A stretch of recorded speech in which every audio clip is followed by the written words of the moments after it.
Nashukuru sana kupata fursa hii siku ya leo kwa kupitia TV yetu Tanganyika TV ambayo inazidi kuwapasha wananchi habari za nchi yetu ya Jamhuri ya Kidemokrasia ya Kongo, hususani na nchi za na habari za kimataifa.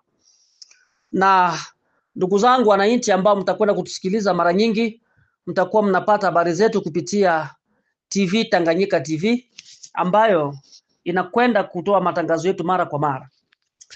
Ujumbe wetu siku ya leo kwa wananchi, kwanza kwa ujumla, hata tutoe rambirambi zetu kwa wananchi ambao wamepoteza maisha kwa haya majanga ambayo imeletwa na kikundi cha waasi cha wauaji wa M23. Kwa hiyo tunakwenda kutoa onyo. Ili ni onyo kwa serikali ya Jamhuri ya Kidemokrasia ya Kongo. Vivyo hivyo tunataka kutoa ujumbe wetu kwa rais wa Angola Bwana Lourenço. Onyo letu kwa serikali ya Kongo. Sisi kama vile vyama vya kisiasa ambavyo tunasimamia misingi ya kutetea wanyonge na kutetea nchi yetu kama gisi katiba inavyotupatia ruhusa na kutupatia uwezo wa kutetea nchi kwa artikli yetu 64. Bwana Tshisekedi Felix ambao wewe ni kiongozi wa nchi yetu ya Jamhuri ya Kidemokrasia ya Kongo kwa siku ya leo, jambo ambalo nataka kulifanya tariki 18 mwezi huu wa Machi ni jambo ambalo kwa fikra zako utafikiria ya kwamba unakwenda kuponya nchi, lakini unaenda kuingiza nchi katika giza. Itawezekanaje wewe ambao unazidi kuongea mara kwa mara, unazidi kusema mara kwa mara na kwa misimamo mikali, uende ukaongea na kikundi cha waasi wa M23? Ijapokuwa katika nchi yetu ya Jamhuri ya Kidemokrasia ya Kongo kuna vikundi ambavyo vinashikilia silaha zaidi ya 140. Itakuwa jambo la aibu zaidi sana serikali yako Bwana Tshisekedi iende kwenye meza mazungumzo na kikundi cha waasi cha M23 ambacho kilionyesha madharau, kinahua wananchi, kinabaka wa mama, kinahua wanafunzi na watoto. Utaenda kukaa kwenye meza mazungumzo na wauaji ambao wanashikilia damu za wananchi kwenye mikono yao. Hiyo ni jambo la huzuni kama serikali yako itakwenda kwenye meza mazungumzo na kikundi cha waasi, kwa sababu kikundi hicho kilizarau serikali yako Bwana Tshisekedi wakati ulipoitisha mkutano kuongea na vikundi vyote ambavyo vinasikilia silaha. Mkutano huo ulifanyika Nairobi.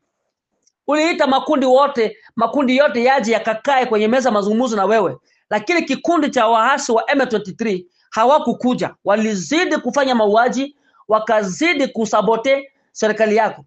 Itakuwaje mwenzako mwanaume hakuweke kwenye meza ya mazungumzo na akuambie ukubali kuongea na kikundi ambacho kinahua wananchi, kikundi cha wauaji terrorist ambacho kwa sasa iko na rekodi ya mauaji katika Jamhuri ya Kidemokrasia ya Kongo?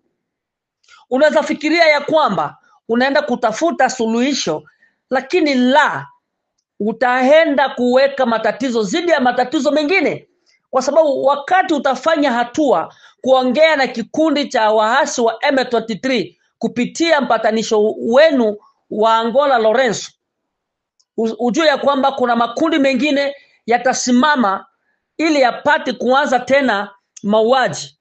Na je, utaongea na makundi hayo mengine? Hilo ni swali ambalo tunakwenda kujiuliza kama vile muungano wa vyama vya kisiasa. Kwa hiyo tunatoa onyo kwako Bwana Tshisekedi. Tafadhali ukienda kwenye meza ya mazungumzo na kikundi hicho cha M23, kikundi cha terrorist, tafadhali ujue ya kwamba unaingiza nchi katika giza ambalo wewe mwenyewe utashindwa kutatua matatizo ambayo yatatokea katika Jamhuri ya Kidemokrasia ya Kongo.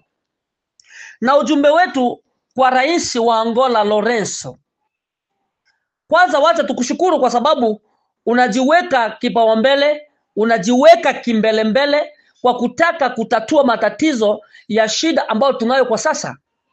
Shida ambayo tunayo kwa sasa ni nchi jirani ambazo zinawapa hifadhi, zinawapa vyombo kikundi hichi cha materrorist. Leo tuna nchi jirani ambayo inaitwa Rwanda. Uongozi wa Rwanda ambao unasimamiwa na terrorist mwingine Paul Kagame, kwa sababu kama kikundi cha M23 ni materrorist na wanapata hifadhi na vyombo vya kuua watu kupitia nchi jirani, ile nchi nayo inakwenda kuwekwa mojawapo ya nchi ya materrorist. Na kwa sasa nchi ya Rwanda ni nchi ya materrorist zaidi sana. Kiongozi wa nchi hiyo ambaye anaitwa Paul Kagame, huyu nayo kwa sasa ni terrorist. Kwa nini Bwana Lorenzo mazungumzo ya kutafuta amani katika mashariki ya Jamhuri ya Kidemokrasia ya Kongo imeongelewa zaidi sana hapo kwako? Marais wengi wamekuja hawakupata suluhu. Kwa nini wewe Lorenzo usichukue Paul Kagame kwanza, umwambie asitishe kutuma vikosi vyake, asitishe kutuma wanajeshi wake katika Jamhuri ya Kidemokrasia ya Kongo? Kwa sababu msumbufu anayosumbua hapa ni hiyo terrorist ambaye anaitwa Paul Kagame. Leo unakuwa na audacity ya kumuita Tshisekedi na kumwambia Tshisekedi aende kwenye meza ya mazungumzo na kikundi cha waasi wa M23. Muungano wa SADC, muungano wa East Africa Community na Umoja wa Mataifa umetoa tayari wasimamizi ama wapatanisho ambao watasikiliza hizo tatizo ambao tunazo. Leo kuna rais mstaafu wa Nigeria Obasanjo, kuna waziri mstaafu wa Ethiopia, na tayari kuna mpatanishi mwingine ambaye anasimamishwa na SADC pamoja na East Africa Community ambaye anaitwa ni rais mstaafu wa Kenya anaitwa Uhuru Kenyatta. Leo walikuwa wanaanza kupiga hatua ya jinsi watafanya ili waanze mazungumzo kati ya serikali ya Jamhuri ya Kidemokrasia ya Kongo na M23. Hao watu hawajafikia lengo waanze kutafuta suluhisho. Wewe nchi ya Angola, taifa la Angola likisimamiwa na wewe Lorenzo, umekuja kimbelembele na kusema ya kwamba utatatua matatizo haya kivyako. Je, hizi nchi zingine zote zilitafuta suluhisho, hawakufua dafu? Je, Angola itawezaje kuleta suluhisho ya Jamhuri ya Kidemokrasia ya Kongo? Kitu chetu kwako Bwana Lorenzo, usiingize nchi yetu kwa giza kubwa. Hakuna uwezo uko nao wa kutafuta suluhisho ya matatizo ya mashariki ya Jamhuri ya Kidemokrasia ya Kongo. Kumshawishi Felix Tshisekedi aende kwenye meza ya mazungumzo na kikundi cha wauaji cha M23 ni kuingiza nchi ya Jamhuri ya Kidemokrasia ya Kongo katika giza. Mbona wewe Lorenzo, wakati Savimbi alikuwa kwenye msitu, alikuwa akifanya mapambano katika nchi ya Angola, ni nchi ngapi ambazo ziliwapatanisha nyinyi wewe Lorenzo pamoja na Savimbi? Lakini ulikataa kato, hauwezi kwenda kwenye meza mazungumzo pamoja na Savimbi. Itakuwaje leo wewe ulikataa usiongee na Savimbi ili mupate suluhisho ya matatizo ya Angola? Itakuwaje leo uje ushawishi Bwana Tshisekedi akubali kuongea na kikundi cha waterrorist wa M23 ambao wanaua watoto wetu, wanabaka wamama na kuwaua, wanaua vijana wetu? Ati Tshisekedi aende kwenye meza mazungumzo, aone kama jambo hilo litaleta giza? Ijapokuwa Jamhuri ya Kidemokrasia ya Kongo hiko ndani kuna vikundi ambavyo vinashikilia silaha ni 100 na zaidi. Kwa nini usimshawishi Tshisekedi akubali kuongea na makundi yote? Yaani inaonekana hapo kuna agenda ambayo iko nyuma, agenda fiche unayo Bwana Lorenzo juu ya nchi yetu. Kwa hiyo tunatoa onyo kwako, kaa mbali na matatizo ya nchi yetu ya Jamhuri ya Kidemokrasia ya Kongo. Jeshi letu la Kongo halijashindwa kupambana na kikundi cha waasi wa M23. Kitu ambacho unaweza kukifanya Lorenzo, kubali kumsaidia Tshisekedi kwa vifaa na jeshi apate kupambana na kikundi hicho cha M23. kuliko kumwambia wende kwenye meza mazungumzo ni kuingiza nchi katika giza ndani ya giza lingine. Hilo tunatoa onyo kwako, kaa mbali na nchi ya Jamhuri ya Kidemokrasia ya Kongo. Ukitaka kutafuta matatizo ya Kongo, uyatatue.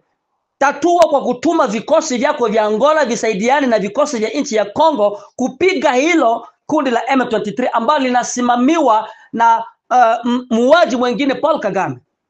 Hatutakubaliana na hilo jambo. Na Tshisekedi akikusikia, akiweka masikio ngumu akusikia, aende kwenye meza mazungumzo, ajue ya kwamba nchi ya Kongo itakuwa kwenye giza tupu.